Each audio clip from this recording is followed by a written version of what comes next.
vamos lá. Sejam todos muito bem-vindos, bem-vindas e bem-vindes. Estamos nesse episódio incrível do podcast, do DPcast, o projeto. Agora em novidade, né? Agora a gente tá aqui, as nossas carinhas para vocês, nesse novo formato inédito. Saímos da caixinha de estúdio, de som, e estamos aqui agora conversando com vocês aí, face to face. Muito bom. A gente tá inaugurando esse episódio, e aí, como a gente gosta de falar, a gente veio aqui fritar pastel, e dessa vez o pastel é sobre liderança, com um convidado mega especial. Diga aí, Sara, quem que é o nosso convidado?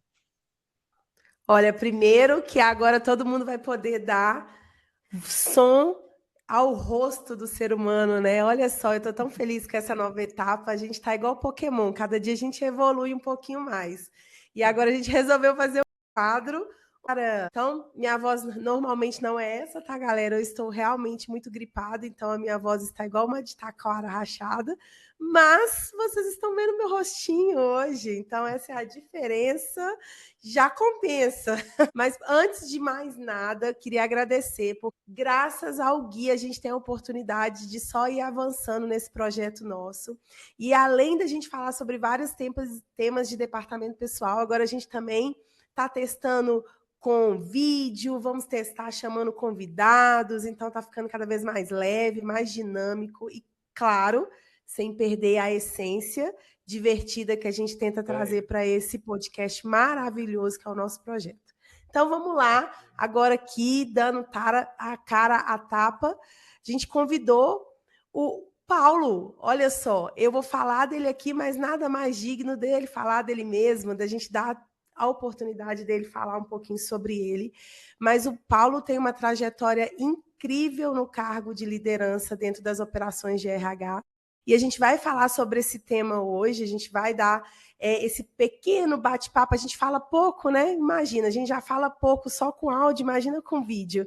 E a gente vai falar um pouquinho sobre liderança, qual é esse papel tão fundamental, qualquer processo operacional de RH e principalmente estratégico, né, para que as coisas realmente aconteçam do jeito mais eficiente e eficaz que elas precisam. Então, Paulo, vou dar espaço para você falar.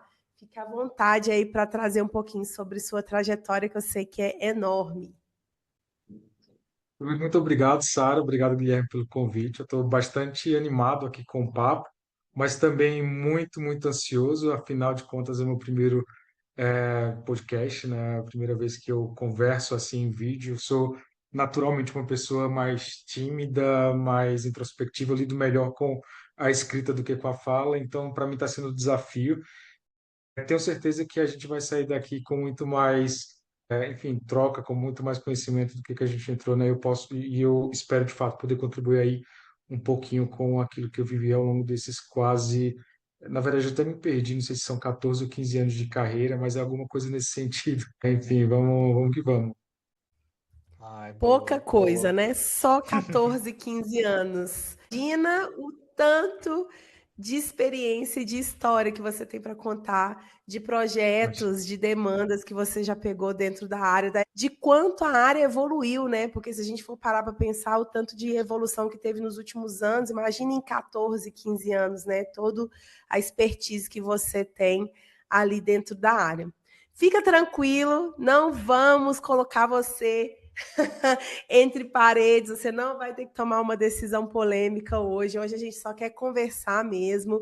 Apesar que tem dias que a gente está ali, né, Gui, naquele momento, mas hoje não, hoje a gente vai só conversar, a gente quer bater um papo, entender esse papel mesmo de liderança que é tão importante no processo como um todo, dentro das empresas, dentro da área, né, Gui? Bom, vamos É isso conversar aí. então, começar a bater um papo para a gente deixar o Paulo aí mais confortável no nosso bate-papo de hoje. Me ajuda.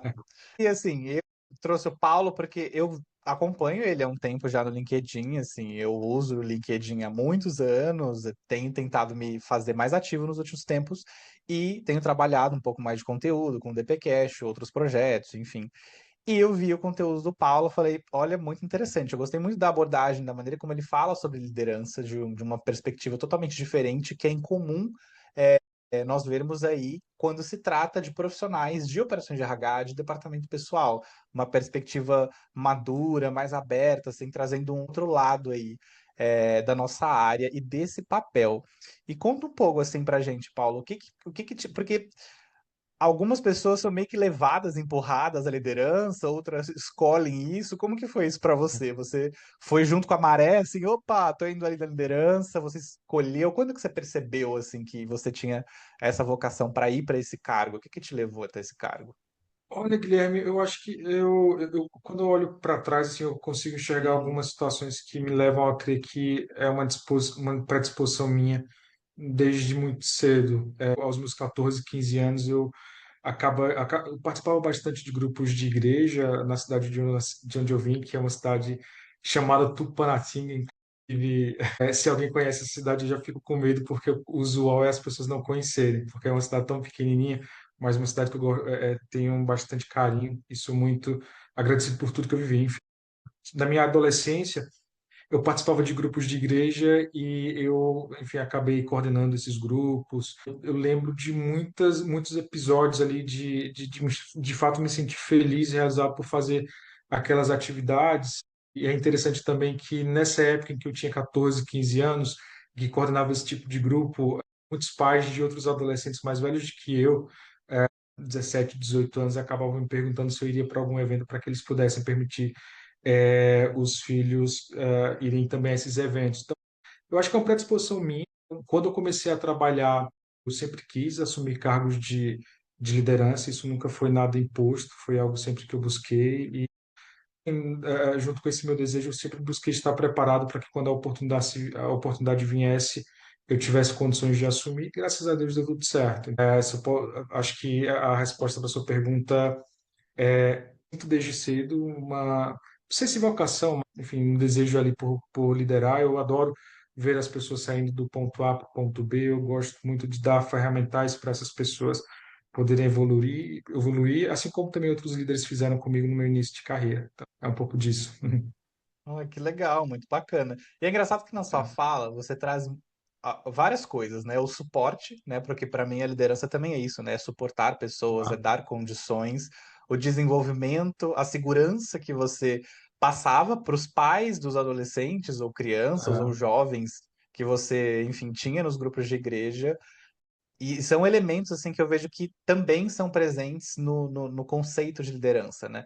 Ou tem que estar presente de alguma forma. E eu acho que isso já conecta a minha próxima pergunta. Na sua visão, se você fosse descrever de forma muito resumida, sintetizar um pouco, o que é ser líder hoje em dia para você?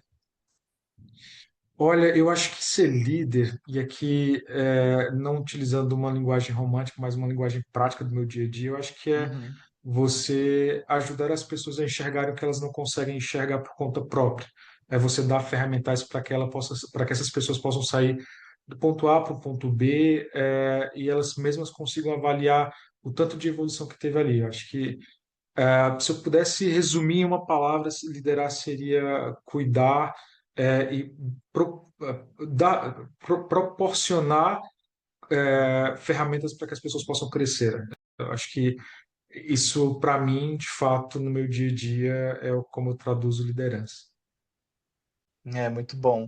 Até porque a gente vê muito, às vezes, assim, é uma sensação que eu tenho particularmente, que liderança é muito associada ao cargo, né? Parece que, olha, é ganhar mais, é ter uma posição de status, às vezes, né, ter tipo, uma comodidade, ter um time, eu vou sentar aqui, eu vou ter um time para fazer tudo para mim, eu só vou direcionar, eu só vou mandar. Então, acho que quando você traz essa fala, né, ah, de cuidar traz uma coisa, eu acho, muito forte, que eu acredito muito também, que a liderança é mais sobre o outro do que sobre nós mesmos, né? Liderança é mais sobre servir do que ser servido, né? Mais sobre suportar do que ser suportado. Porque quando a gente fala de um mundo corporativo e de antigas teorias de gestão, de administração, tudo parecia muito autoritário, né? Muito autocrático, assim, tudo, nossa, era sobre uma pessoa que manda.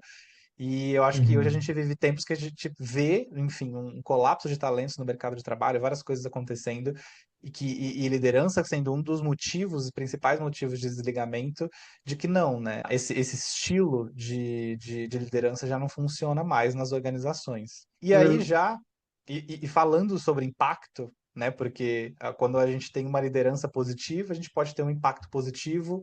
Se tem uma liderança ali com oportunidades e com gaps, isso pode ter também um outro impacto, um impacto talvez oposto. E isso pode gerar vários movimentos dentro de uma empresa, seja clima, seja o desenvolvimento ou a falta de desenvolvimento do time, o turnover e por aí vai. Quando a gente fala em operações de RH, assim, né, sobre mais especificamente sobre a nossa área, digamos assim, o que que você vê que é o principal impacto desse tipo de liderança numa organização? eu estava pensando hoje sobre isso e primeiro eu queria fazer um corte, né? Você já parou para Uhum, pensar quanta gente a gente impacta no dia a dia ali? Às vezes uma empresa que tem, por exemplo, 1.000 colaboradores, no final do dia o impacto que você tem do trabalho do seu time ali, o trabalho que a folha de pagamento faz, por exemplo, não é só em 1.000 pessoas. Você multiplica aí por 5, por 6, por 7, muitas vezes, porque tem os familiares daquelas pessoas, tem a família daquela pessoa, da pessoa que trabalha, tem enfim, os familiares dos parentes ali daquele círculo próximo. Então, é muita gente que a gente impacta. Quando eu penso, por exemplo, do impacto que eu, enquanto líder de operação de RH, tenho ali na vida, no dia a dia, não somente do meu time, mas dos nossos clientes principais, que são os colaboradores, eu imagino que o meu impacto é, assim, de uma grandeza e de uma importância muito alta, sabe? A gente impacta na saúde financeira de muita gente, a gente impacta, inclusive, na saúde psicológica, né? Porque se você não tem, se você não tem suas finanças muito bem organizadas, e quando a gente fala de uma, assim, de um recorte de um público de profissionais que não têm uma remuneração elevada, se você não ajuda com que aquelas finanças daquela pessoa naquele determinado mês esteja ok, você contribui ali de uma forma muito negativa com a saúde mental dessa pessoa.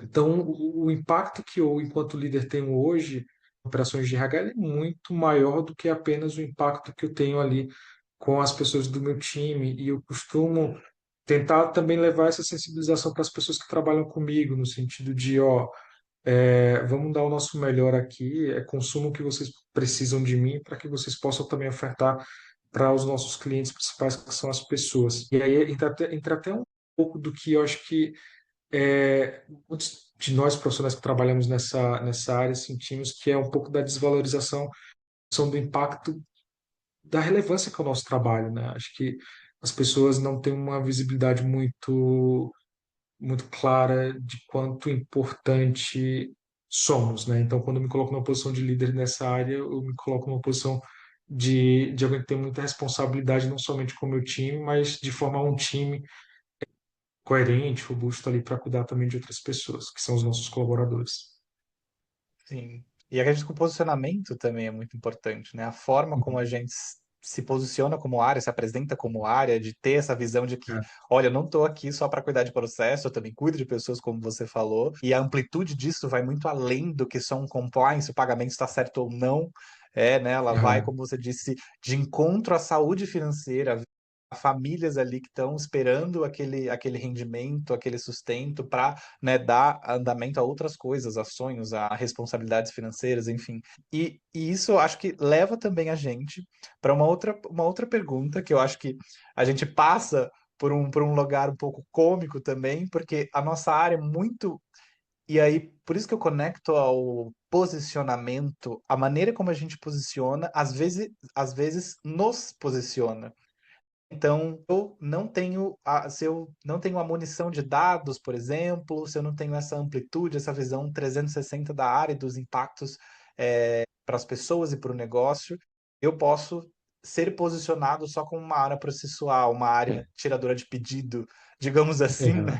E aí a gente brinca que a gente vira o bombeiro, Pastelaria, né? só Talvez. a pastelaria, exato. A gente vira a pastelaria, enfim, a gente vira um tirador de pedido que a gente tá ali fazendo vários pastéis, várias coisas assim instantâneas, né? Dependendo, você não tem essa visão do que a gente realmente faz e o nosso impacto.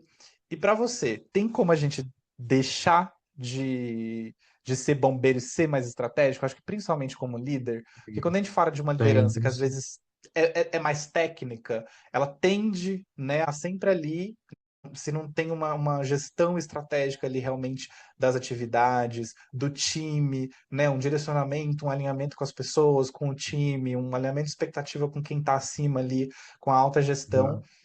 tende ali a gente entrar num ciclo de, né, incêndio o tempo inteiro e se tornar bombeiro. Tem como deixar de ser bombeiro e ser mais estratégico em operações de RH?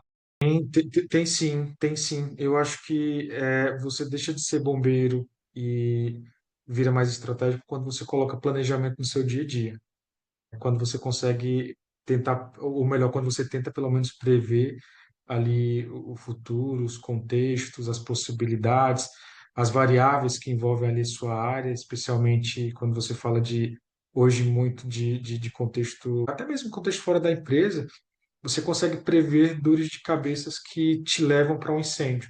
E uma vez que você entra em incêndio, filho, assim, eu acho que é muito difícil para você sair desse círculo vicioso de apagar incêndio é muito grande. Obviamente, né? Eu não estou também me colocando aqui numa posição de, eu acerto tudo, tá tudo bonito, maravilhoso nas empresas que eu passei, Uhum, eu atuo, mas no meu dia a dia eu busco muito pelo planejamento, de fato, de sentar, de prever, de organizar, de buscar o time para. E aí esse é um exercício, inclusive, que eu não faço sozinho, né? Porque ninguém consegue fazer uma atividade como essa sozinho, você depende de outras pessoas também.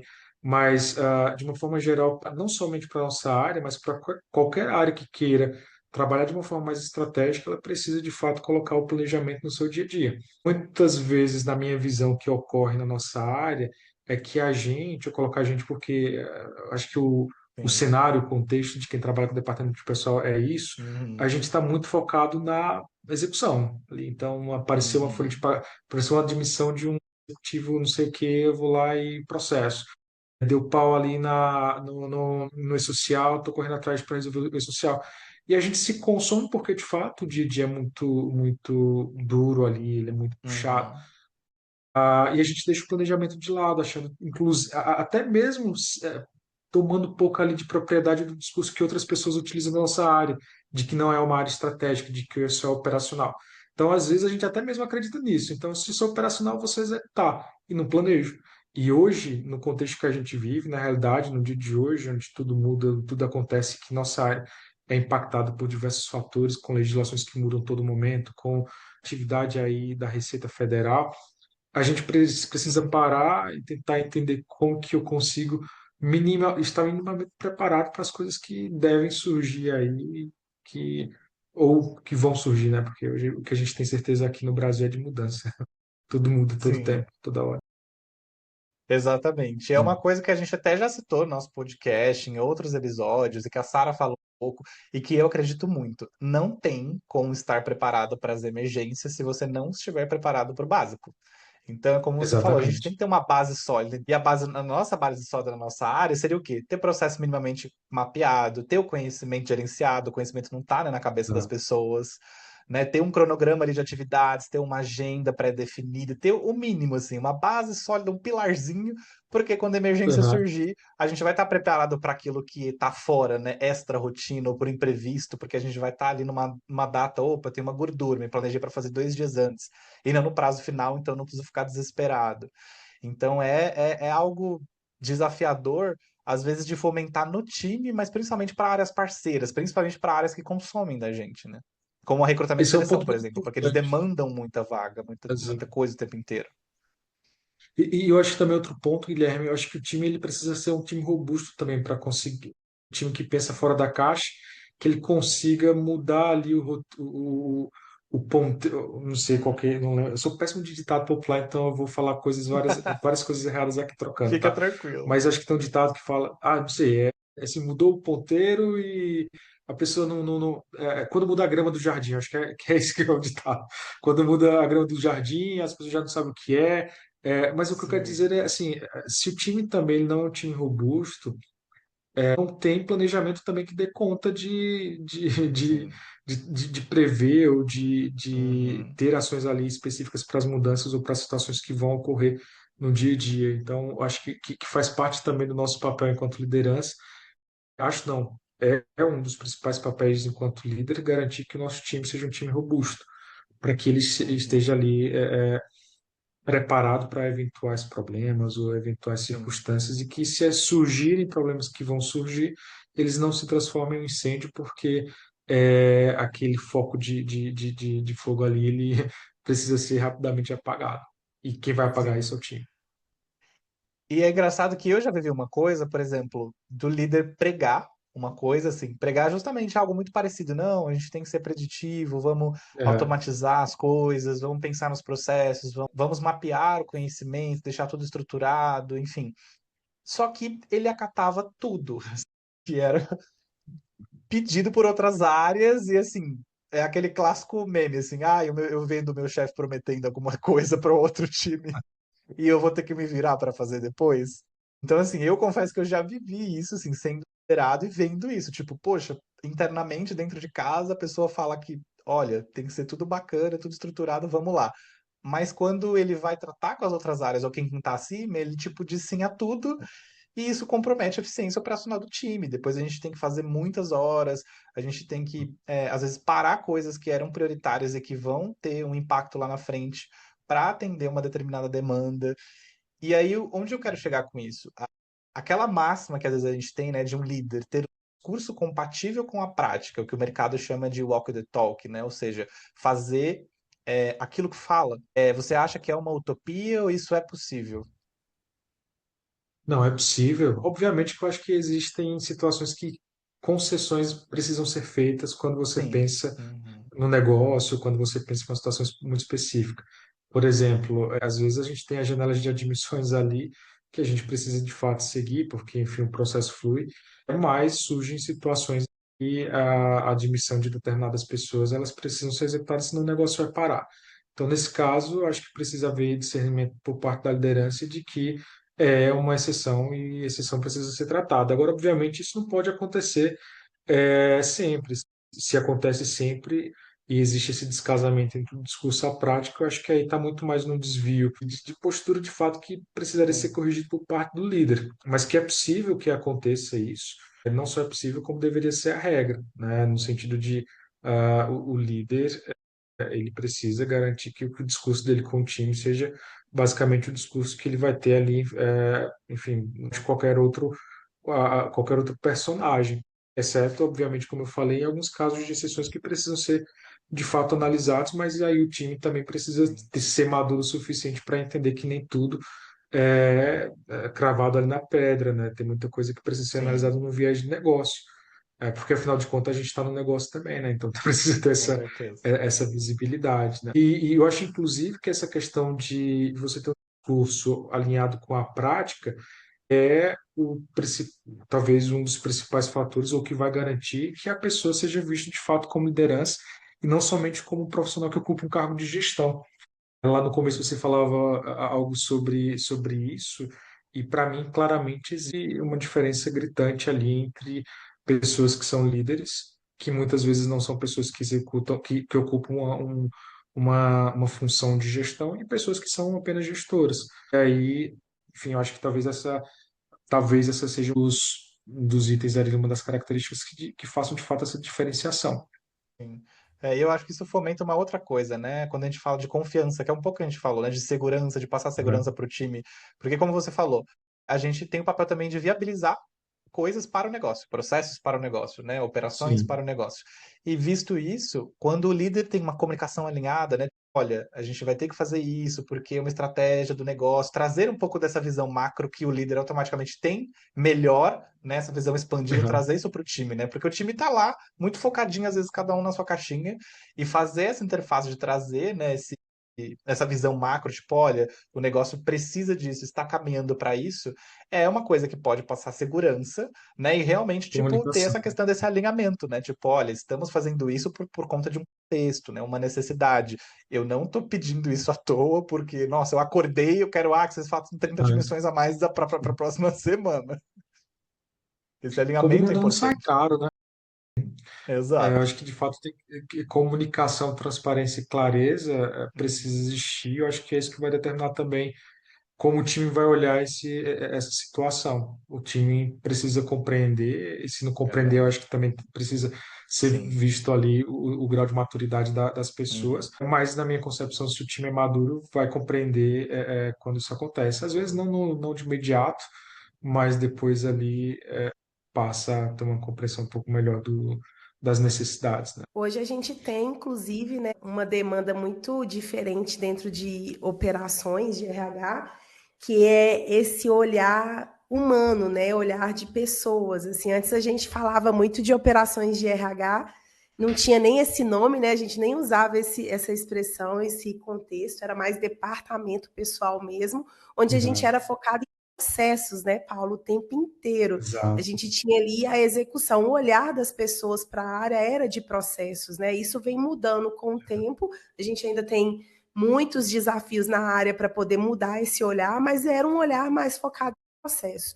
Hoje a gente já consegue ouvir mais esse olhar humano também dentro de Uhum. operações de RH.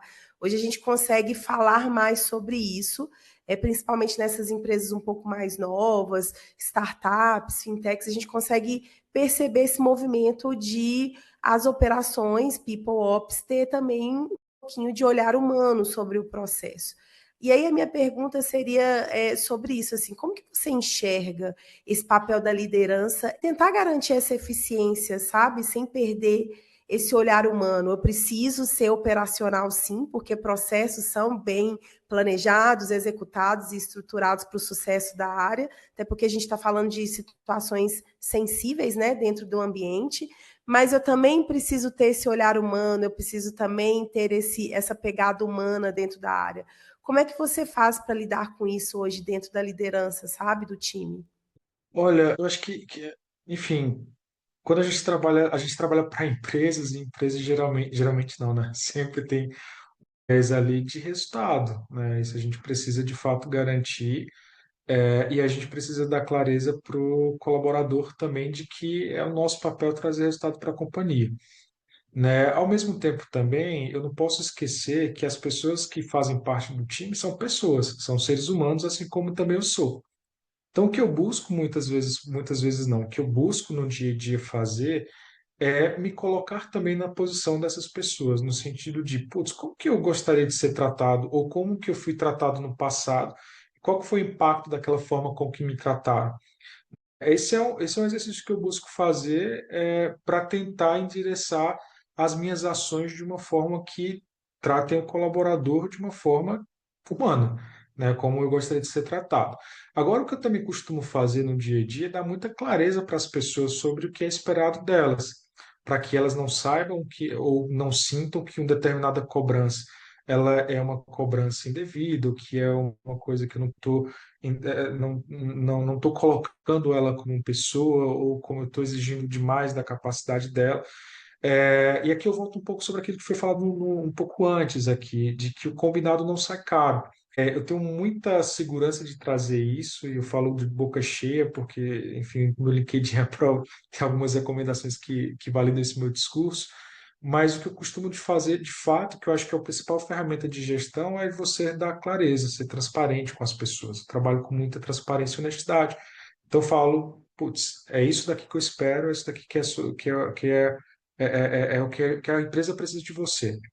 Então, a partir daí, a gente vai conversando ou vai se alinhando sobre as entregas, identificando aquilo que está abaixo ou que está acima enfim, acima do esperado no sentido da gente reconhecer o colaborador e o que está abaixo da gente cobrar. Agora, obviamente, né?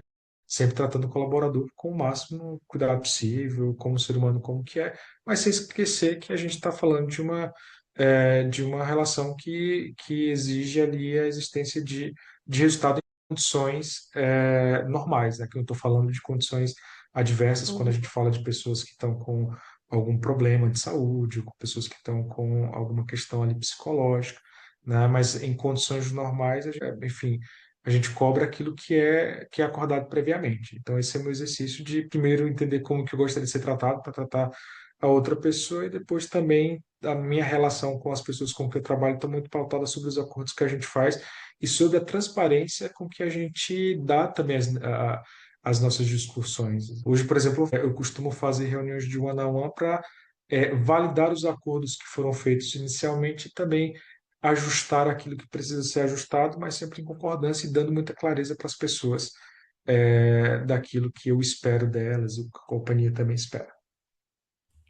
Eu estava ouvindo vocês aqui no começo e a gente falando sobre liderança, o Gui, vocês trouxeram até, liderança não é sobre você, né? Apesar de É, você estar no papel deste líder neste momento, ele não é sobre o Paulo, é sobre como você faz as pessoas chegarem aonde elas precisam chegar, que elas às vezes nem sabem desse caminho ainda, nem sabem que elas querem chegar.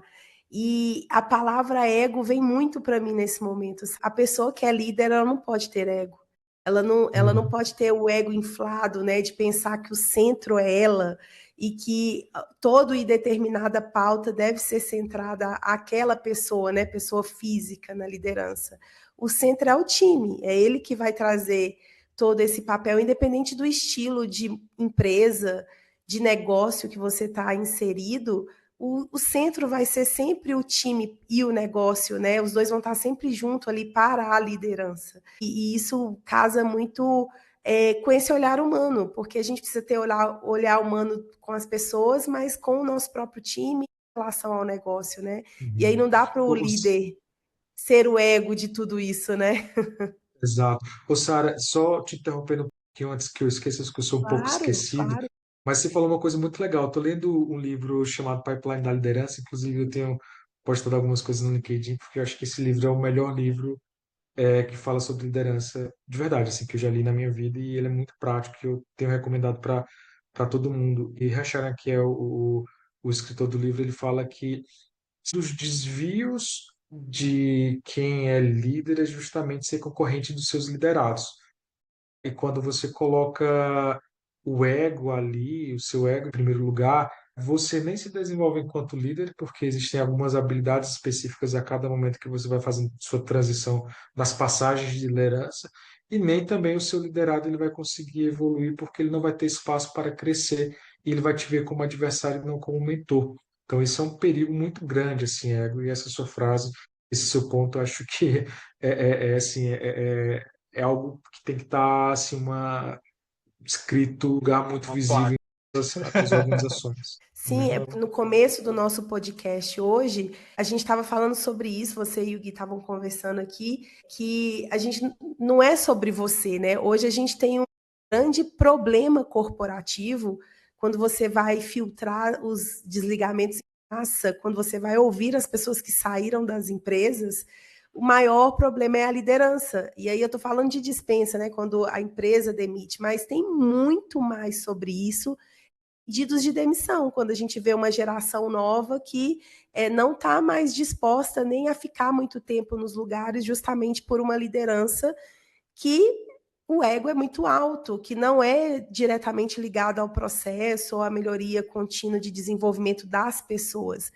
Uma liderança porque foi colocada ali e, na maioria das vezes, a gente nem entende por quê, ou por um simples aumento de salário, ou uma posição, cargo mesmo ali dentro da área, né? Uhum. Não porque ela quer mesmo ser uma referência ou trazer as pessoas para o centro, ao invés dela ser essa pessoa no centro, né? E casa muito com essa conversa que a gente está tendo aqui. E Uhum. principalmente quando a gente fala de people ops, operações de RH, quando a gente vê essas empresas, principalmente essas empresas muito conectadas, com uma geração muito nova, a nossa área é uma área extremamente atualizada, quesitos de demandas operacionais, legislação, a gente está sendo o tempo inteiro ali bombardeado de informações que a gente às vezes não sabe como lidar com isso.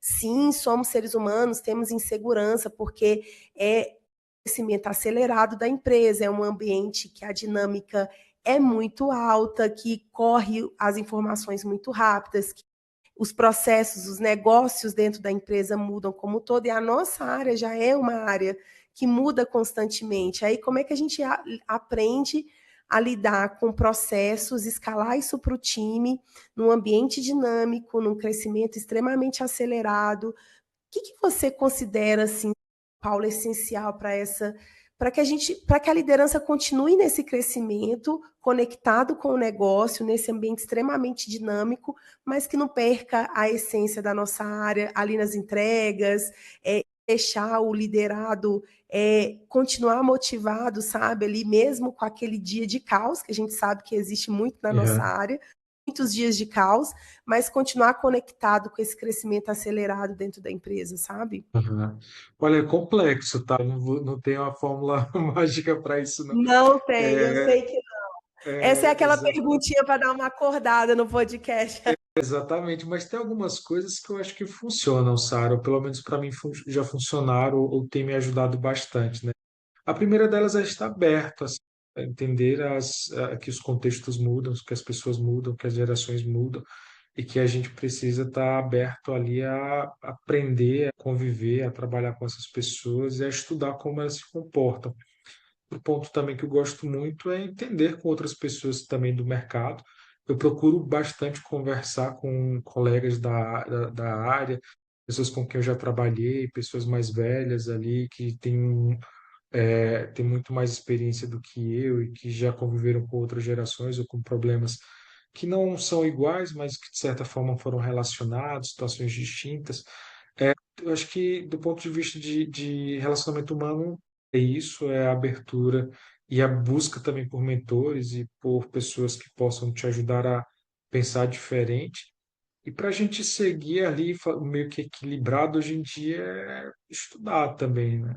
É estar atento às tendências, é estar atento ali a, a como as coisas evoluem, as novas tecnologias.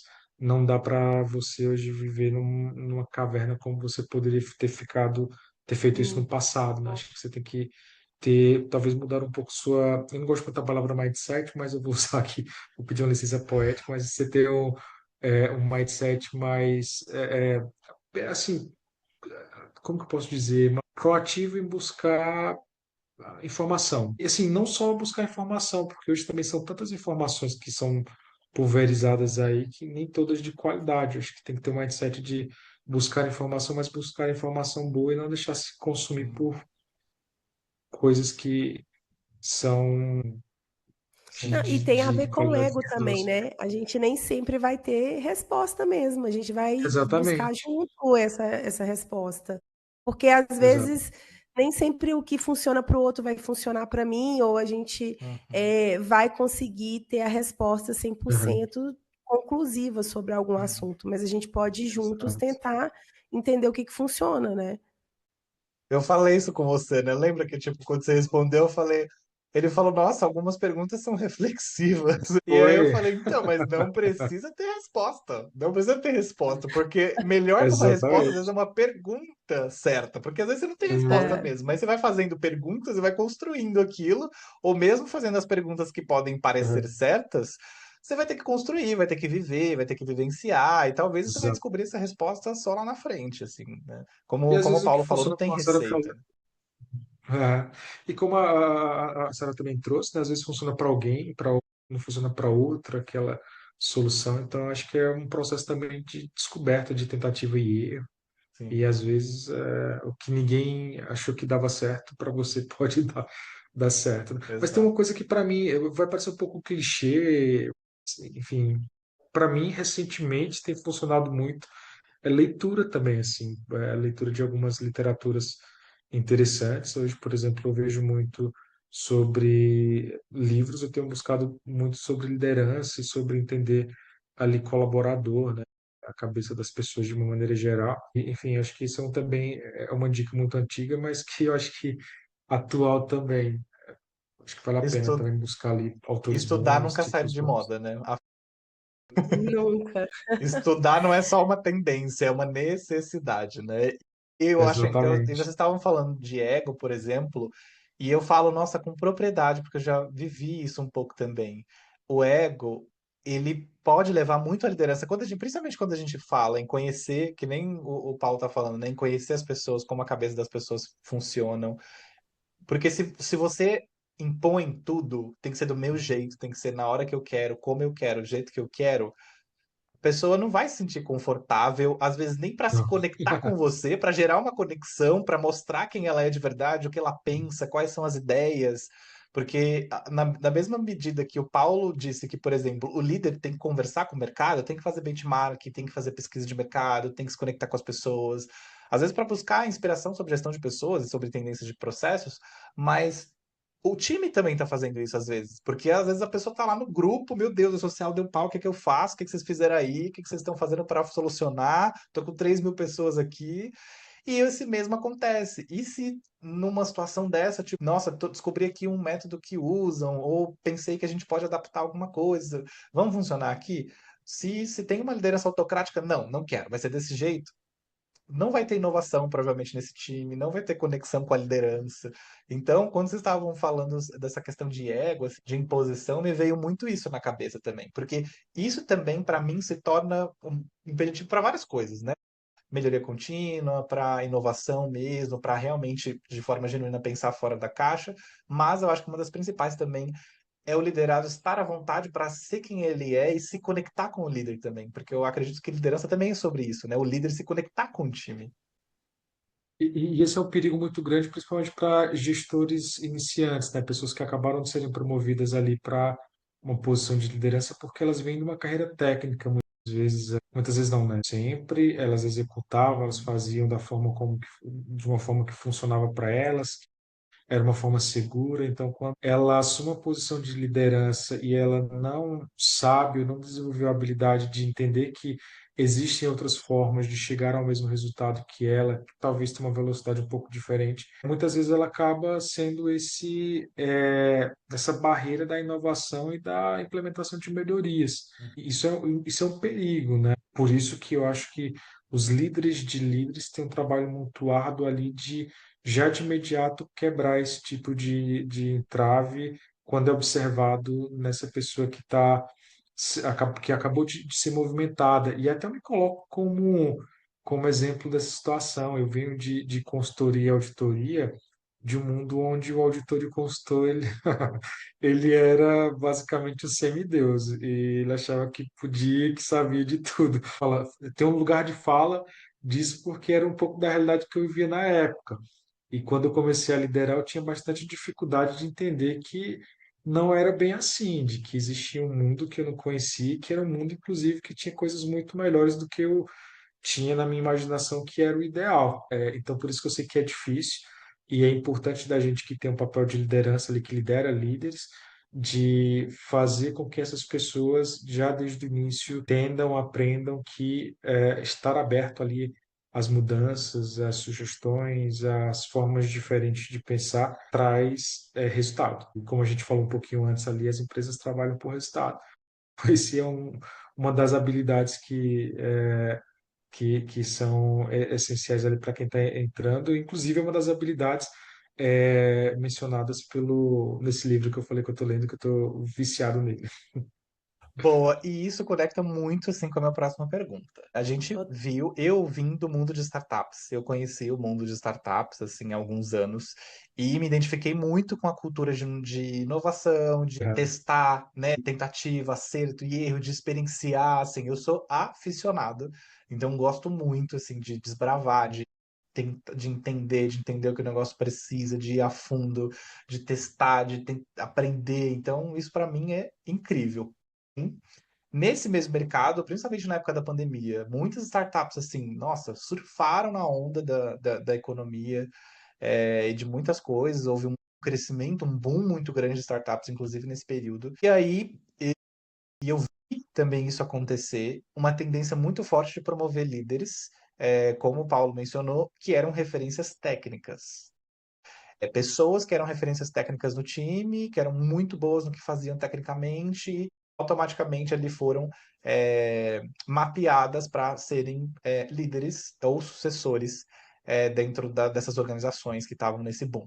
Eu não sei se hoje essa tendência permanece, mas em alguns contextos organizacionais eu acredito que isso pode acontecer. E como que você enxerga isso, Paulo? Você acha que isso é mesmo eficaz? Um líder realmente significa, né, ser uma referência técnica? A gente está promovendo a líderes, pessoas especialistas, pessoas líderes, como que é isso? Olha, eu acho que quando você considera a técnica como o único fator, única variável para a promoção de alguém, é algo muito perigoso.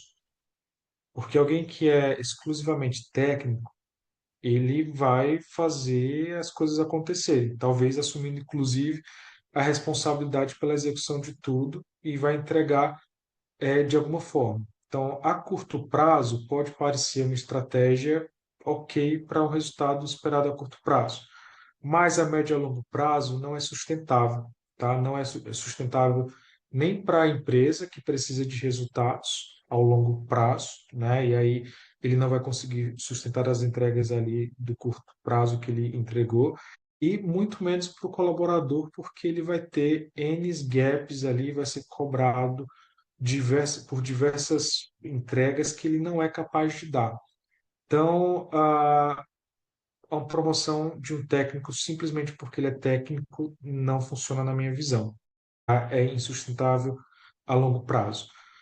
Mas entendo eu que para o primeiro nível de liderança é importante que a liderança também tenha um conhecimento técnico, porque vai gerar ali uma sensação de segurança para o time e também vai ajudar a este líder ganhar o espaço enquanto líder. Mas a técnica ela deve ser um elemento, ela é uma parte dos requisitos que essa pessoa deve ter, não deve ser simplesmente a única variável a ser escolhida. O que muitas vezes pode acontecer é de uma pessoa técnica que ela tem habilidades que podem ser trabalhadas e que ainda não foram ali 100% trabalhadas, ela é promovida com a ciência da companhia de que precisa colocar esforços e que vai dar ferramentais para aquela pessoa ser desenvolvida. Aí eu entendo que uma escolha ok, considerando que a companhia tenha tempo, tenha condições e que ela tenha também um time ali que você entende que o time também está apto para esperar um pouco para que esse líder consiga oferecer o que de fato o líder precisa oferecer. Mas, de uma maneira geral, eu entendo que é assim, o contexto da empresa que vai precisar entender qual que é o seu contexto, qual que é a sua realidade. De certo, eu tenho que promoção, simplesmente por uma questão técnica, por performance técnica, não é sustentável. Ela precisa estar alinhada, pelo menos, à predisposição daquele indivíduo a ter, enfim, a ter habilidades ou qualificações de quem lidera. Porque imagina, você bota uma pessoa técnica ali que executa muito bem todos os processos, mas ela tem um mínimo paciência de falar com pessoas. Como que essa pessoa vai fazer na É. UAN? Depois de 6 meses, ou ela, ou o time inteiro vai pedir demissão, porque o time não vai aguentar a pressão ou maus É. tratos, ou essa pessoa não vai aguentar ser pressionada pelo time também, pelo líder, para, enfim, ter o time minimamente saudável. E é engraçado isso que você está falando, porque a gente tem, inclusive, uma onda muito nova agora de pessoas que nem querem ser líderes, né? Que querem uma Uhum, carreira técnica, querem mesmo ser um especialista, querem exatamente. estar naquele pilar de especialista dentro da empresa, e que é um profissional incrível realmente naquela área, mas se você botar ele num cargo de liderança, você vai frustrar ele, vai frustrar a empresa e vai frustrar os liderados que vão estar ali abaixo daquela liderança. Ou seja, um movimento seu na peça errada, você quebra um mecanismo incrível assim dentro da área, né? Liderança dá trabalho, gente, dá muito trabalho. Não é uma coisa, assim, eu acho que talvez antes era muito, as pessoas davam muito glamour à posição de liderança porque os contras não eram tão difundidos quanto hoje. Mas existe muita dificuldade, principalmente na realidade que a gente está, né? Com as diferentes gerações que a gente tem, com a complexidade das relações que a gente tem hoje, com N fatores, então realmente nem todo mundo tem essa predisposição. Eu não posso também forçar alguém que não quer ir para essa carreira a ter uma vida que não é exatamente o que ela busca para ela. E tá tudo bem as pessoas serem técnicas, assim, construir uma carreira a nível de especialista. O que eu acho uma pena é que a maioria, na minha visão, a maioria absoluta das empresas não estão preparadas para terem carreira Y. Eu tive a sorte de passar por algumas empresas, as últimas, pelo menos as empresas mais recentes em que eu passei, todas elas tinham ou estavam construindo uma carreira Y. E para mim eu achava fantástico, porque também é desmotivador para as pessoas que querem ser especialistas ou não querem ter uma posição de liderança, de ficar naquela posição de analista para o resto da vida. Ou, no máximo, numa posição de especialista que não é especialista, é um analista sênior melhorado. Então, também é triste. Muitas vezes o que acontece é que pessoas que, na ânsia de serem promovidas, ou de ter algum movimento na carreira, ou de ter inclusive incremento salarial, elas acabam se forçando para algo que minimamente elas não têm a vontade, o desejo e às vezes também nem as habilidades ali que são necessárias. Mas eu acho que o mercado está se acordando um pouco para isso, assim, de que, putz, para ter por isso que você mesmo colocou, de que hoje não há tanto desejo como antes tinha pela posição de Sim. liderança, como também porque elas entendem que para reter os melhores profissionais, elas vão precisar ter uma estrutura minimamente robusta ali, ou trabalhada, ou pensada para atender às demandas específicas dessas pessoas. Eu acho esse tema muito interessante e muito importante, porque a gente tem várias situações dentro dessa pergunta-chave, assim, que o Gui fez, sabe? A gente tem essa leve tendência, eu concordo muito com o Paulo, a gente tem uma leve tendência de que a pessoa não pode ficar muito tempo na posição que ela está. E aí, aquelas pessoas que cuidam de cargos e salários, e aí não me julguem, pessoal, não estou julgando todo mundo, mas a gente tem uma leve tendência de pensar assim: se a pessoa está há muito tempo naquela posição, ela precisa ter aumentos salariais. Então, eu vou andar com ela nas faixas de cargos e salário, e ela vai acabar chegando num quadrante que ela precisa mudar de cargo, e aí o próximo é ela ser gerente, ser coordenador, ou seja, começar a ter responsabilidades de gestão, apesar de não ter características ou não querer, não tô afim. A gente tem sim leves profissionais já começando a deixar claro que não quer nicho de liderança de fato. Mas como está andando no quadrante de cargos e salários, eu sou obrigada a empurrar a pessoa para aquele determinado processo. E aí eu estou levando outros problemas para aquela determinada área. Mas também eu tenho uma questão que eu escuto muito de profissionais da área de departamento pessoal, que às vezes eu trago gestão que ela não tem empatia técnica também sobre a área. Então, eu coloco uma gestão, por exemplo, dentro da área de departamento pessoal que não tem nenhum conhecimento técnico. E aí é difícil Exato. até ser empático, né, pelos liderados, e essa pessoa acaba sendo enviesada porque ou ela veio de um histórico de gestão das outras lideranças, ou de lideranças que não tiveram empatia pelos processos de departamento pessoal por não conhecer. E aí eu Uhum. tenho o quê? Liderados que não se conectam com esse líder, porque esse líder em um momento gera empatia pela parte técnica, que a gente sabe que sim, é robusta demais e, se não for bem feita, vai gerar um desgaste muito grande dos liderados ali. Então, meio que uma polêmica, né? Mais uma polêmica. A gente precisa achar um Aham. meio termo disso, né, Paulo? Totalmente, tá, Sara? Assim, acho que no começo eu até tinha comentado sobre isso, a importância de, especialmente no primeiro nível, ali, na primeira transição de liderança, ter de fato esse conhecimento técnico para gerar esse sentimento de pertencimento, ou de pelo menos de segurança de quem trabalha, né? Porque você imagina, enquanto analista, você ainda tem seus receios, seus medos, às vezes tem, enfim, a necessidade de ter uma supervisão ali um pouco mais robusta determinados aspectos técnicos, e se você não encontra isso no coordenador, você vai encontrar, ou no gerente ali, você vai encontrar em ninguém, né?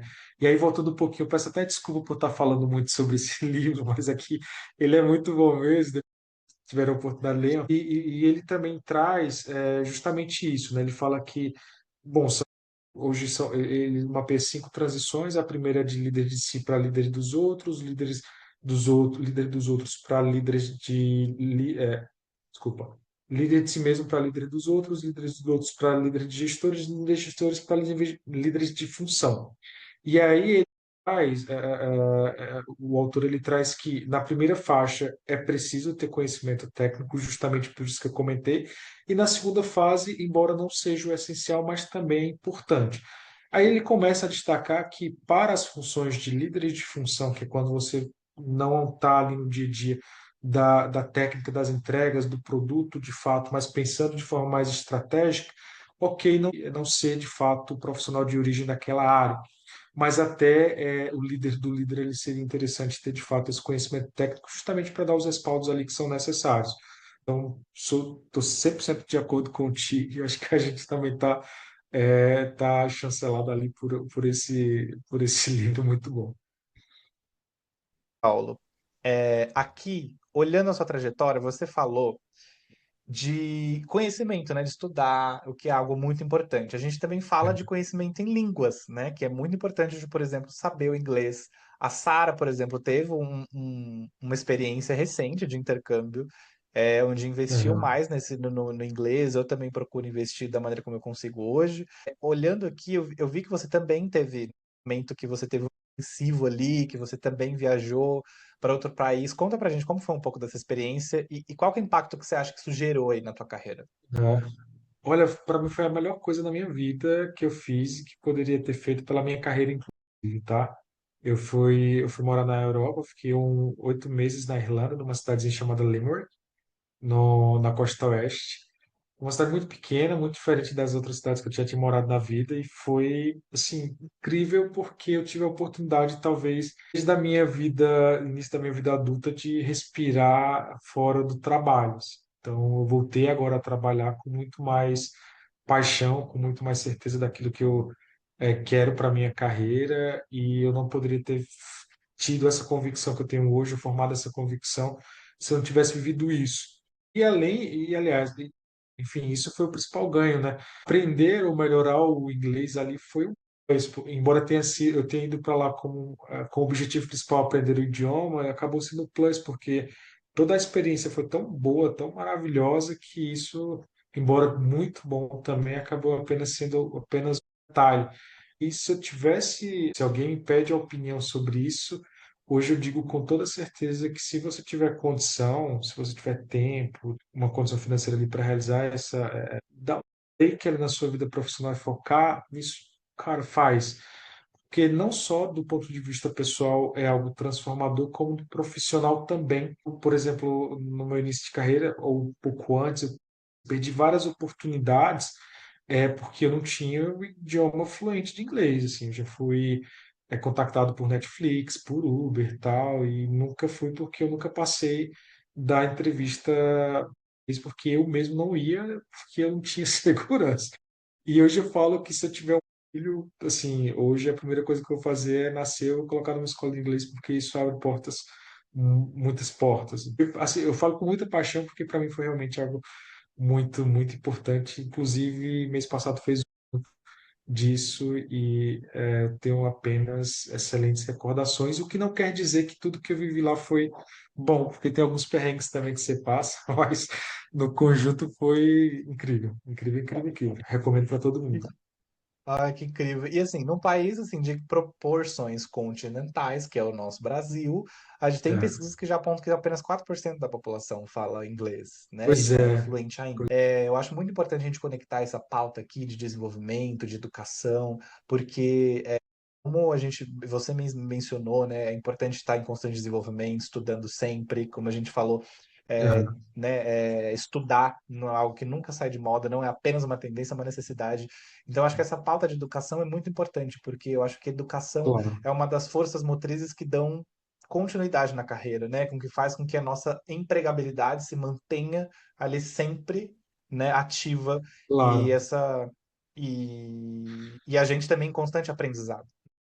perfeito. Vou pedir um espaço aqui rapidinho aqui para Uhum, falar uma coisa que, assim, você falando de educação, para mim me veio muito forte aqui, de trazer essa mensagem, talvez alguém que esteja uhum. escutando aqui seja de uma realidade muito parecida com a minha. Como foi comigo no passado, era muito importante ouvir pessoas também que tinham uma trajetória parecida com a minha. Mas apenas, e não aqui contando história triste ou falando algo para encantar, não sei. Mas assim, eu venho de uma família muito humilde, muito simples mesmo. Eu morei até os meus 12 anos no sítio. E a minha formação, não sei como chama hoje, mas pré-escolar, não sei. O ginásio, eu estudei em turmas multisseriadas, numa escola do sítio, ou seja, eu era o único aluno da terceira série, estudava com pessoas de primeira, segunda, terceira, não tinha turmas para cada série. passei a minha vida inteira estudando escola pública numa cidade do interior de Pernambuco, como eu já falei, em Tupanatinga. Depois disso, eu formei faculdade que não era renomada, assim, era uma escola, uma faculdade que era o que eu podia pagar, o que boa parte das pessoas que vêm de famílias simples como eu vim fazem. E tudo isso, assim, foi com muito esforço. E tudo isso contribuiu para que eu chegasse aonde onde eu estou hoje. Então, o que eu queria, assim, eu pedi esse espaço para falar é que muitas vezes a gente acha que porque não está numa escola boa, numa faculdade renomada, ou porque não teve acesso aos melhores lugares, a gente não pode chegar onde a gente quer. E, na verdade, não. Acho que a gente tem que utilizar isso como um trampolim, como catapulta ali, para de fato chegar a lugares que talvez na sua mente hoje é apenas sonho. Para mim, por exemplo, hoje onde eu estou, no momento foi apenas sonho, mas eu construí muito isso em função também da importância que eu sempre dei às minhas aos meus estudos, aos cursos que eu fiz, e também a muito minha família, assim, que meu pai, por exemplo, eu tinha tudo para ser aquela pessoa que trabalhava em roça, né? Meu pai era agricultor, os meus amigos eram todos agricultores também, assim, eu brincava com outras crianças que iam para a roça na hora livre. Comigo, meu pai e minha mãe fazem diferente, eles me deixavam em casa para estudar. Então, se tem uma coisa que eu acredito muito é na educação. E aqui essa mensagem para qualquer profissional que esteja escutando que vem de família humilde e acha que as coisas que são muito difíceis e muitas vezes são, como foi para mim, mas que não são impossíveis. Então, acreditar aí e dar a relevância, importância para a educação. Acho que é o primeiro passo para construir um tudo de sucesso. E aí, sucesso cabe na definição de cada um, né? Acho que não existe também sucesso que é sucesso para todo mundo. Sucesso depende daquilo que você traça para sua vida. Legal. Eu acho, é, me, eu acho que eu me identifico um pouco com essa trajetória, assim, claro que não foi a mesma. Eu nasci e me criei aqui em São Paulo, mesmo sou uma pessoa urbana. Sou uma pessoa, não que eu goste, assim, de todo, né? Porque se eu pudesse, eu moraria no interior, assim, ó, nossa, a mudo Ah, amanhã. então, é, Mas eu acho uma mensagem muito bonita, assim, parabéns pela sua trajetória.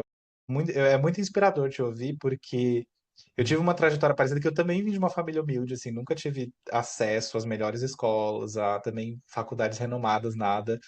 Paguei minha faculdade, assim, com muito apreço, desde os 16 anos me sustento sozinho. Se eu quisesse no cinema, tudo, então tudo desde essa idade, comecei a trabalhar com aprendiz, tudo foi com muito esforço. E às vezes a gente associa, às vezes, principalmente às vezes quem tá em metrópole, ou às vezes quem não tá e tem um ato, vislumbra alguma coisa, parece que o mais caro é o melhor, o de renome, porque é uhum, comumente valorizado, é o melhor. E como você disse, não necessariamente, assim. E até hoje, às vezes eu me pego procurando cursos específicos, às vezes uma formação, por exemplo, uma certificação que eu quero investir agora em melhoria contínua, em metodologias específicas, em cargos e salários, em remuneração.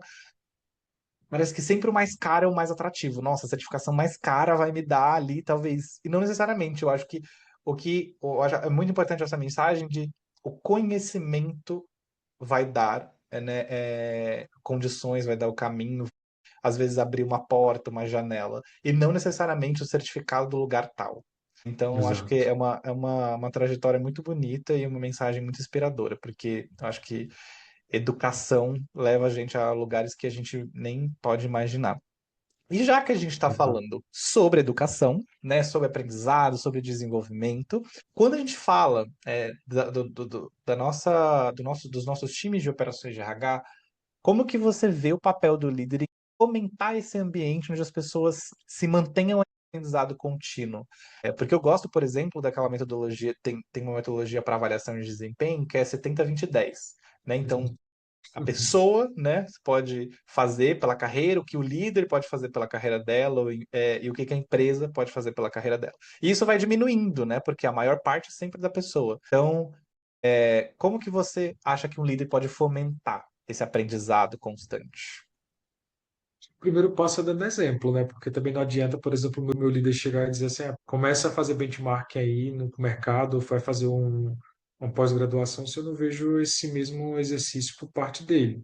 Eu tenho a sorte, por exemplo, de ter líderes que me instigam principalmente dando esse primeiro passo ali, que é o exemplo. O primeiro ponto que eu tenho, e depois também de ajudar as pessoas a descobrirem ali quais que são os melhores canais, as melhores formas de fazer esse tipo de coleta de informação, de conhecimento, né? Eu costumo bastante estimular o pessoal a buscar conteúdos não somente formais, né, através de curso, por exemplo, essas coisas que são importantes, mas também através de outros mecanismos. Hoje em dia, por exemplo, tem muitos conteúdos gratuitos na internet muito bons. Tem vários podcasts que funcionam, livros também que são muito acessíveis. Mas eu acho que o primeiro passo que eu busco de fazer isso é eu dando o exemplo enquanto alguém que busca também por informação e compartilhando com o meu time aquilo que eu encontro no meu processo de busca. Exemplo prático, tá? Esse livro aqui que eu estou falando de vocês, eu achei tão maravilhoso. Eu entrei agora nessa empresa que eu tô, né? Comprei o livro para todo mundo. Se alguém, o pessoal que tá, eu vou divulgar esse link com eles, eles vão estar aqui para comprovar. Mas eu comprei e dei para eles ali, o Pipeline da Liderança, para todo mundo ler, para a gente discutir junto.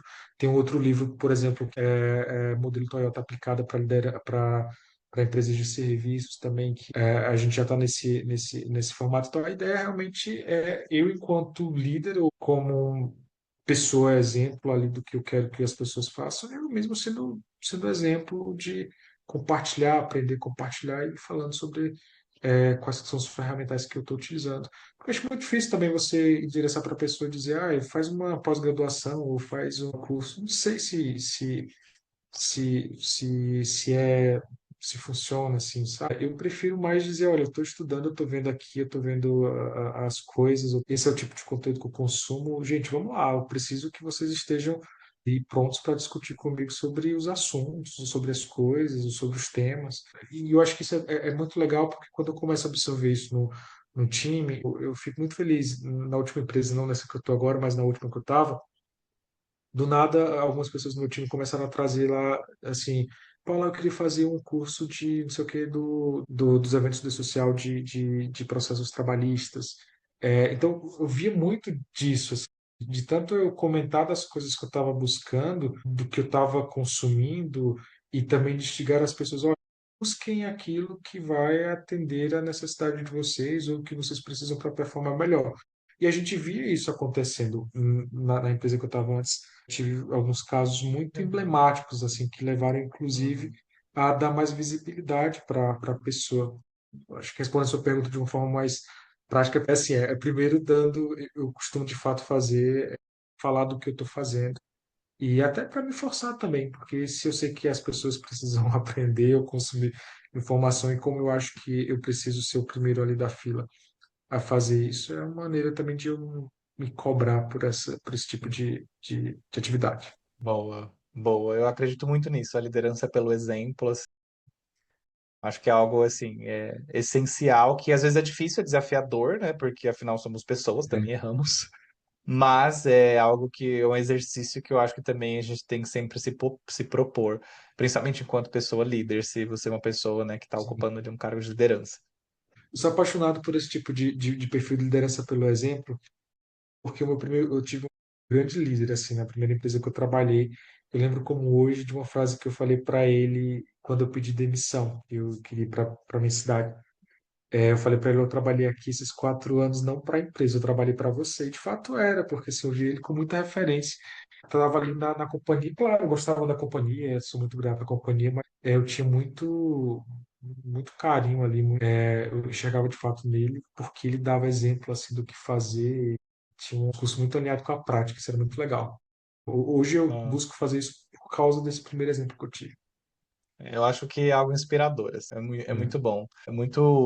Eu acho que é gostoso ouvir relatos assim, sabe? Uhum. A gente vê muitos relatos, infelizmente, negativos, né, nas redes sociais, de lideranças e tudo mais. Uhum. E aí, às vezes, a gente fica um pouco desacreditado, assim, tipo, putz, será que ainda há esperança, né, para esse mundo corporativo, para Uhum. lideranças realmente que gerem um impacto positivo, que sejam uma força motriz mesmo, seja para o desenvolvimento de pessoas ou para alavancar realmente os resultados nos negócios por meio, né, das pessoas? Só um adendo aqui é porque às vezes a gente vai Uhum. falando coisas muito positivas aqui, então dá a sensação de que eu estou me colocando no pedestal de algumas coisas assim, Ah, e não. pelo amor de Deus, não é isso, tá? tem dias que Sim, eu com certeza. acordo, assim, muito. Sem, tem coisas que a gente consegue no dia a dia Sim. manter de fato, tem coisas que a gente passa por fases mais complicadas, mas no final das contas, de fato, a intenção principal ali de fazer as coisas acontecerem dentro desse formato de que de liderança pelo exemplo, de fato é o que acontece, mas Sim. de longe não quero colocar aqui como Não romantizando, E- né?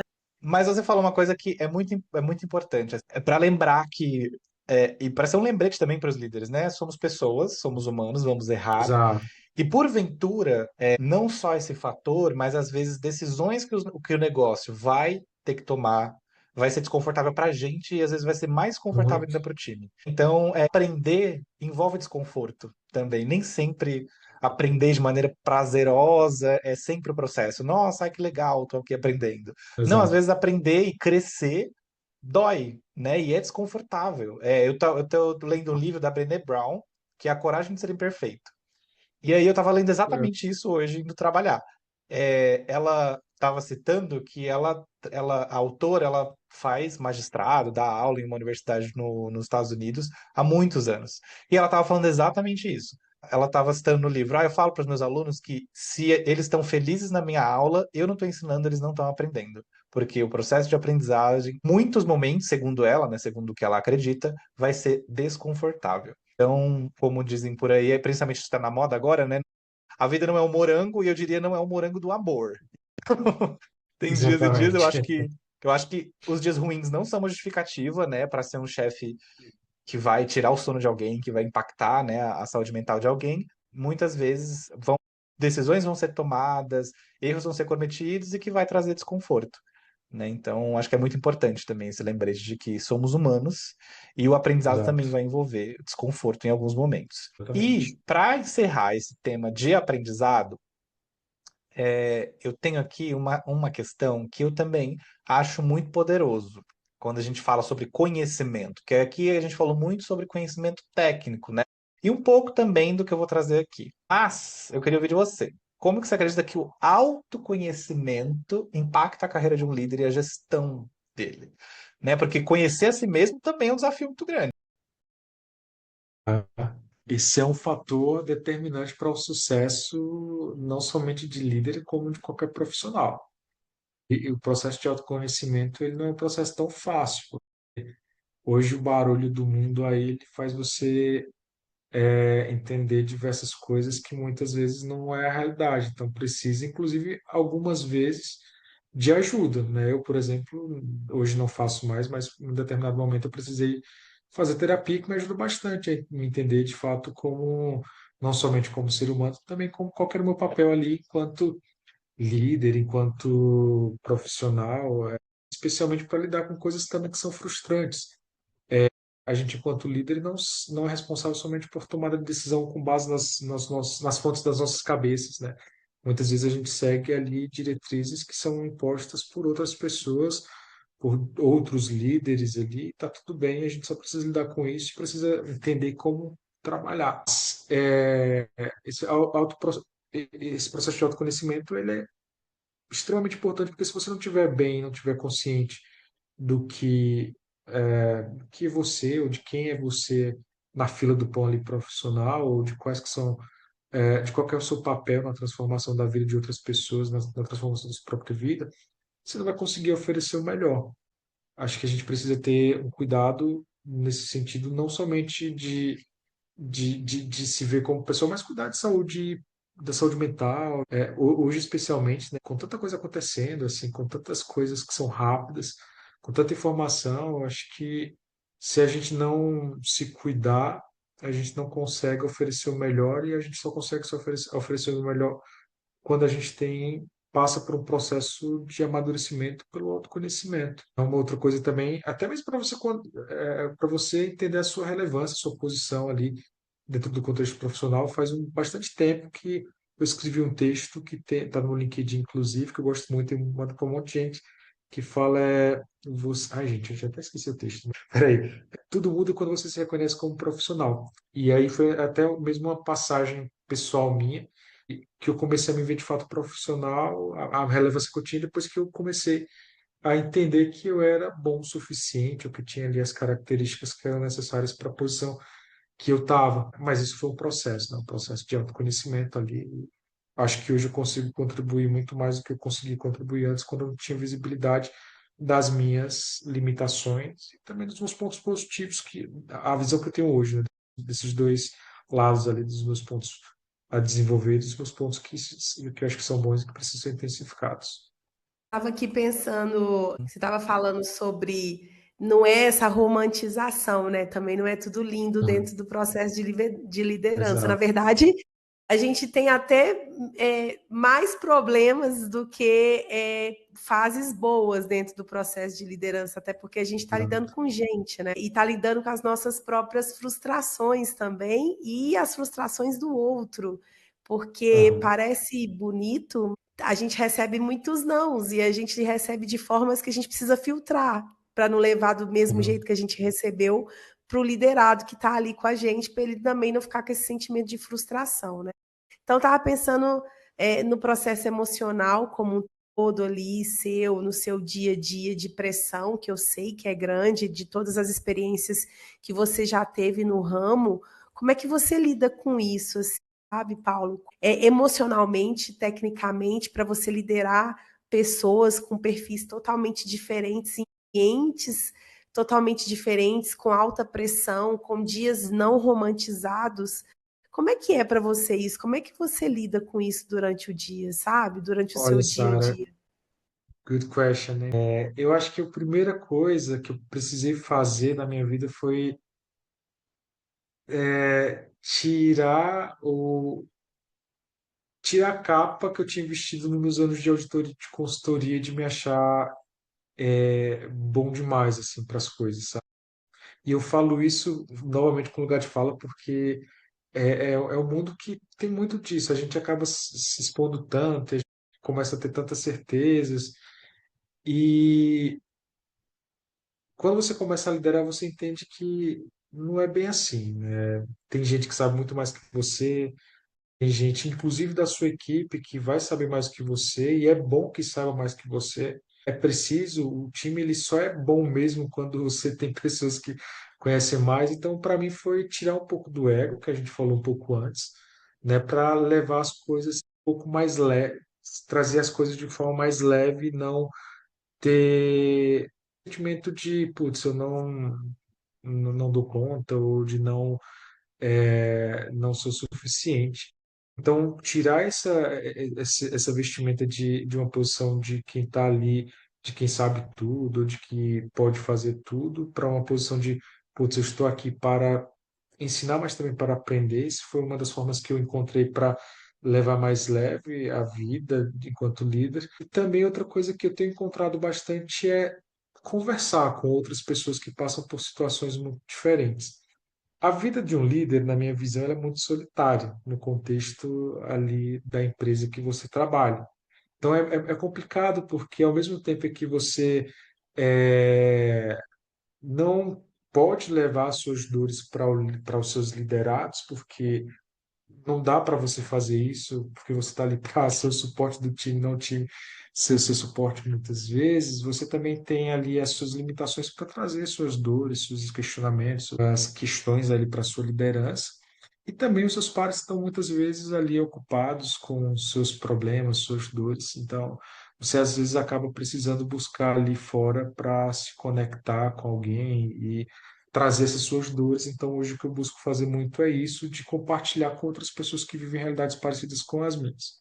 Né? Como eu comentei também no passado, eu cheguei a fazer terapia para tentar encaixar também um pouco disso, de como que eu lido com a minha vida pessoal e profissional e com tantas frustrações que a vida de liderança ela implica, mas de maneira geral acho que é me abster um pouco do ego que eu tinha, de discutir mais, de conversar com outras pessoas que passam por situações semelhantes e dentro também de um contexto de vida pessoal, de você dar importância para a vida pessoal, para coisas que são importantes ali, de cuidar da saúde, de ter outros relacionamentos fora do trabalho, porque isso acaba dando mais energia para você voltar ali e lidar com as dores e frustrações, porque, como você comentou, tem uma parte muito dolorida ali da liderança que é lidar principalmente com às frustrações dos outros, né? Já é difícil você lidar com as Uhum. suas, e quando você fala de lidar com as frustrações e perspectivas de outras pessoas acaba sendo mais difícil.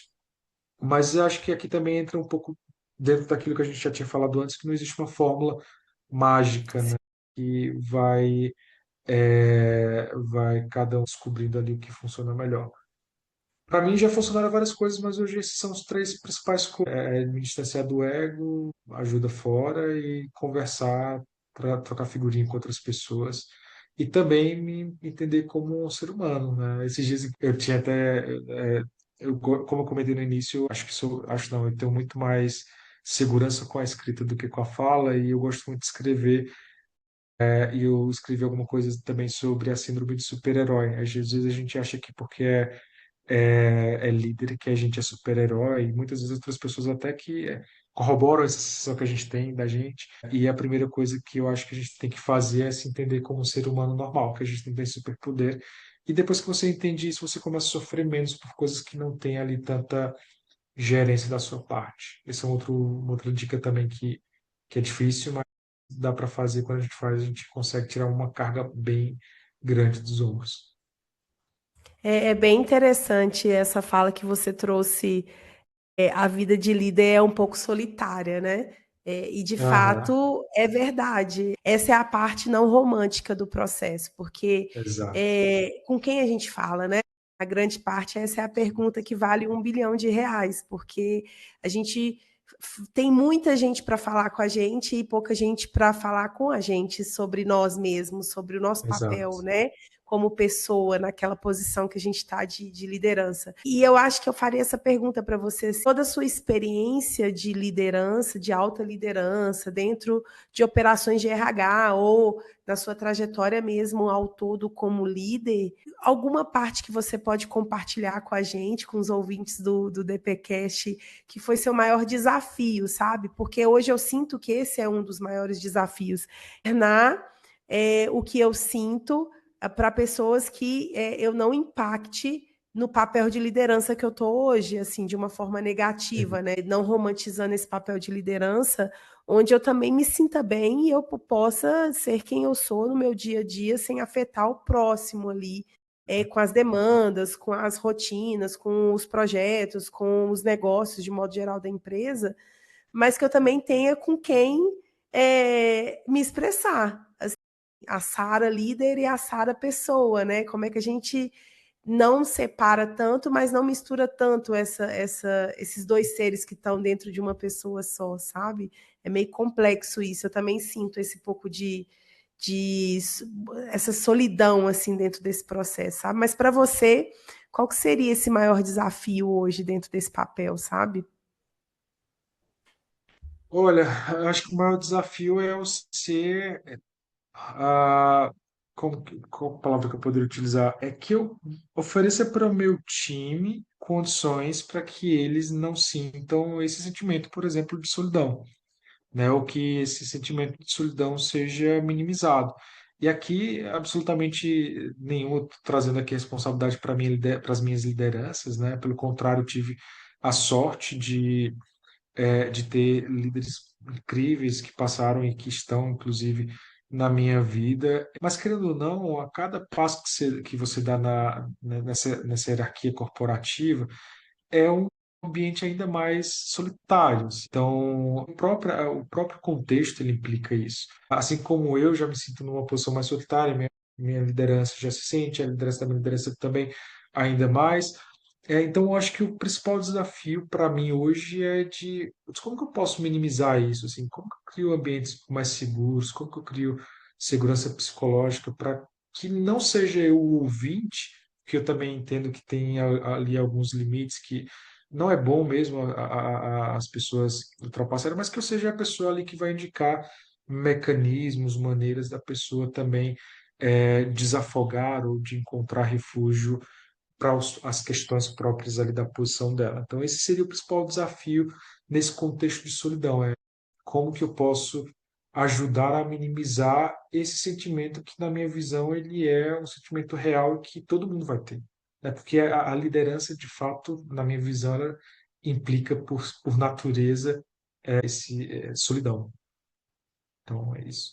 E, de maneira geral, as situações mais difíceis de liderança para mim continuam sendo demissões, principalmente demissões quando não são demissões atreladas a comportamento, mas por uma questão de fato de performance. Às vezes as pessoas que são maravilhosas, você gosta muito da pessoa, mas a performance, a pessoa não reagiu aos estímulos que foram dados. Comigo, eu costumo trabalhar, dizer que demissões não podem ser surpresas, então geralmente tem feedbacks antes, mas tem situações que os feedbacks não resolvem o problema, e você precisa fazer o desligamento daquela pessoa. E para mim é assim, é de fato dolorido a nível master, assim, ter que fazer desligamentos de pessoas que são pessoas boas, que você sabe que podem ter ali um futuro, mas que não sei, por alguma variável ela não conseguiu entregar o que precisava. E você também, enquanto negócio, precisa também pensar no negócio. E até também para não prejudicar o time com baixa performance, porque o time também acaba absorvendo outras demandas que eu costumo pensar sempre no coletivo e tomar decisão para uma pessoa é muito delicado para mim ainda. De liderança, eu acho que eu tenho uns 8 anos, não, 7, não, 8, 9, 8 anos, vamos colocar aqui de liderança. Já passei, já fiz vários desligamentos, mas para mim ainda continua sendo a pior parte de liderar. O desligamento é algo que eu também compartilho desse sentimento. E, Dor. inclusive, pauta para outro episódio de É, DPcast. E exato, vem desligamento. aí. É um tema muito delicado mesmo, né? Muito delicado. Envolve sentimentos, envolve o outro, muito assim, aprofundado, né? E é isso, na realidade, um processo que não é romântico, nem sempre o desligamento é por performance e nem sempre todos os feedbacks que a gente dá, todos os one-on-ones que a gente tem, são estruturados para um desligamento. Nem sempre a gente está preparado, porque nem sempre são desligamentos que estão planejados. Acontecem casos que não são planejados, que você tem que aprender a lidar com isso, né? E Paulo, conta pra gente o que vem por aí. Como que você se vê dando próximos passos como liderança? Olha, assim, primeiro de carreira eu tenho vários planos, assim, eu tenho já traçado onde eu quero chegar daqui a 10 anos, por exemplo, né? Eu já tenho bem definido na minha vida, de projetos pessoais. Tô tão envolvido nesse tema de liderança e eu tenho aprofundado muito nele desde da última passagem que eu tive em outra empresa. E agora eu estou formatando um conteúdo para ser replicado para outras pessoas. Tenho vontade de juntar ali grupos pequenos de pessoas, especialmente pessoas que estão na primeira transição, que é do técnico ali para o líder de pessoas, e trazer alguns dos conceitos e algumas das ferramentas que não somente esse livro, como também outras literaturas que eu estou lendo também, para ajudá-los para ser uma forma de você dar o suporte que muitas vezes as pessoas que são promovidas não têm, mesmo pelas empresas que as promoveram. Acho que tem uma deficiência ainda das companhias de oferecerem melhor é, apoio para esse tipo de pessoa, e eu acho que é o líder que mais sofre ali, porque é o líder que está no processo ainda de transição, é o líder que está ali com o pessoal de base, é o líder que às vezes não sabe se é líder ou se executa, é o líder que infelizmente muitas vezes não é tão bem olhado pela companhia, não tem toda a pompa que a gerência muitas vezes tem, mas ainda assim é o cara que é cobrado ali pelo resultado diário. Então, hoje eu estou construindo o material que eu quero compartilhar e quero fazer algo bem bacana, assim, que tenha o valor, que tenha um valor ali que seja um valor prático, que seja um valor que ajude de fato as pessoas a se situarem, a entenderem contextos, a como buscar ferramenta, como se comportar. Então, em breve, eu devo falar um pouco mais sobre isso. Eu estou bem animado, na verdade. O Que tempo está incrível. difícil para concluir. Mas vai sair. Vai sair. Quando demora é porque há Olha, capricho. Entendeu? Já ouviu aquele ditado? Quando é, Deus demora, que tá caprichando? exatamente, Então, há o exato. capricho, aí é uma qualidade aí sendo envolvida. Eu queria comentar que é outro problema também que eu acho que tem pouco assim na nossa área de atuação, né? Por exemplo, eu acompanho a Sarah, eu adoro os posts que ela faz no LinkedIn porque são muito didáticos e tal. O que eu acho que tem muito hoje em dia na nossa área. Tem muito conteúdo, mas é pouca profundidade. Eu acho que a gente até tinha falado sobre isso, Guilherme, na primeira conversa Sim. que a gente teve, sobre a falta de profundidade que as pessoas têm hoje para falar das coisas. Então, Uhum. quando eu penso em algo assim, eu penso em algo que realmente tenha profundidade, que tenha valor ali para as pessoas, que elas possam colocar no Sim. dia a dia, que não seja simplesmente um cheat ali para falar por falar. Boa, boa. Faz muito sentido mesmo. Eu acho que a gente vive numa era que há uma velocidade de tudo, né? Uma necessidade de consumir muita coisa, de fazer muita coisa ao mesmo tempo. E aí a gente fica um pouco nessa superficialidade de fazer muito mais com menos, mais rápido. E aí a gente, eu acho que entra nesse desafio, tipo, como que eu me aprofundo e continuo acompanhando a velocidade do mundo? E aí talvez vai ser uma escolha inconsciente. Eu quero acompanhar a mesma velocidade dos outros ou eu quero fazer Exato. escolha consciente que vai talvez me fazer remar um pouco contra a maré, mas ter resultados também diferentes dos outros. Fica aí a reflexão de, de bônus. Mas, Paulo, eu queria agradecer muito, muito, muito demais assim, pelos insights. Eu acho que assim, foi um papo fluido, fluiu, eu nem senti o tempo passar. Por mais Passou que a gente tenha muito vivido essa rápido, muito. segunda-feira, foi um bate-papo incrível, agregou demais. Eu aprendi muita coisa aqui, já saí daqui, já vou Não, sair daqui com com N certeza. reflexões e com uma dica de leitura, porque esse livro está na minha lista de leitura. E aí, Bom, tá por Ele aí, é último, ótimo então. para isso, tá? eu só queria que você trouxesse, assim, além de agradecer demais, como que as pessoas podem te encontrar? Como que as pessoas assistindo aqui o episódio, se inspirando, aprendendo com você, depois daqui, como que elas podem se conectar com você? O meu LinkedIn ele é aberto, gosto muito de, assim, embora seja um pouco preguiçoso e não consiga manter constância lá, porque às vezes eu estou tão cansado, mas eu costumo postar alguns insights, me encontra pelo LinkedIn, PPS Neto, o final ali do endereço, e, enfim, lá é a melhor maneira de me encontrar. É uma das ferramentas que eu mais uso, na verdade, eu gosto muito, tanto para consumir informação como para compartilhar um pouco daquilo que eu vou aprendendo, que eu sei. Ai, boa. Muito obrigado. E para quem está assistindo a gente, queria agradecer a presença, quem ficou até aqui, que está acompanhando, e queria fazer um convite. O que você diria que foi o maior aprendizado aí que você pôde tirar, que nós podemos tirar aí desse episódio? Conta pra gente, conta nos comentários aqui nas plataformas de streaming.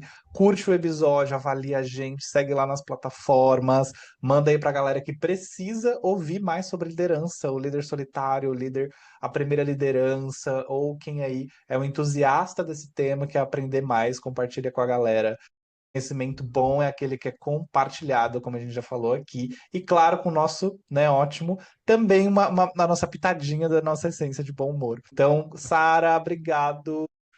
Ah, é sempre uma delícia. Esse episódio, ele tá super especial e ele tá para Com certeza. escutar tomando aquele cafezinho, porque o papo tá leve, mas tá bem reflexivo. E assim, num quadro extremamente novo, num contexto novo, onde a gente aparece aqui. Então, dê o feedback, pessoal, por favor, o que vocês estão achando dessas novas mudanças, se vocês estão curtindo. O projeto é feito exclusivamente para vocês. E eu espero que vocês estejam gostando bastante. Obrigado, Paulo. É sempre um prazer. Isso. E vamos trocar mais. É sempre maravilhoso. Aí você Obrigado pelo convite. Não, só queria agradecer de fato o convite de vocês. Eu acho que é um projeto muito bacana, inovador, né, para a nossa área. E desejo muito sucesso aí para os próximos episódios. Estou aqui acompanhando. Não deixarei de acompanhar mais. Ai, boa, incrível. Foi muito bom te receber aqui. Foi muito bom fritar esse pastel com vocês. Muito obrigado, gente, de verdade. E para você que está assistindo a gente, um beijo e até a próxima.